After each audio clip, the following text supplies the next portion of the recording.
What was your participation in this work event? So I've done a few things. I've done Arb Bodies, which is just something I've set up from my background in personal training and sports rehabilitation, and it's just keeping us working for longer in the industry, just thinking about our own physical health.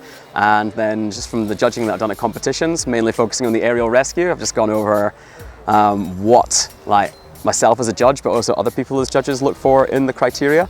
And we did a little bit of a demonstration with Marcus going through, and I just had him pausing in a few bits and just guiding people actually just through what the score sheet actually contains, to give people that want to judge in the future and actually want to compete, actually what they're looking for in both aspects. And then after Joe's done the cabling workshop, I'm then going to go through the work climb that we set up with people. You were saying before that the arborist rescue climb has a little bit to catch up in terms of first aid. Do you want to cover a little bit more of that? So it's basically just there's so many things that can go wrong. With the time restraints that you're given with the competition, you're really reduced in the spectrum of what you can do for the the scenarios, because obviously you can't just have a ridiculous scenario that takes time, because it'll take all day. It's already quite a long event. The scenarios have to be quite basic. Coming away from that, it's more in the actual workplace that the scenarios have to be increased. It's all well and good getting your guys every now and again to race up a tree and practice getting each other out. There are some cool systems for doing it, but it's then actually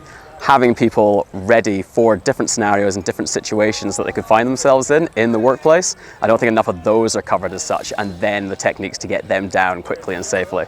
And there's so many different climbing techniques now. I think people will falter and pause and go, what's the best way to get to this person now, versus just that person needs me up there right now and doing it like this. Already in place, done deal. Joe, can you please call the emergency services? Getting those, still, can you hear me, can't you hear me? He's on a bulldog bone. He is still unconscious. And then we can safely bring him down. So, slow, smooth descent, even person, appropriate position, coming down, depending on how people do that one.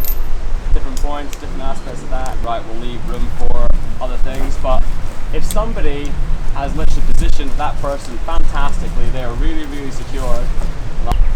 His pulse is steady, he's breathing, and now I'm just going to hand him over.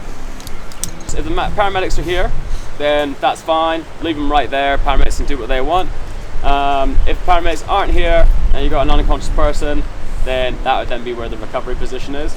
And have you learnt anything new here? So it's been really, really interesting just catching the end of this workshop. I've met him before up at the Canberra Regional Comp and just asked him some stuff here. But that was just him just demonstrating and just taking on questions.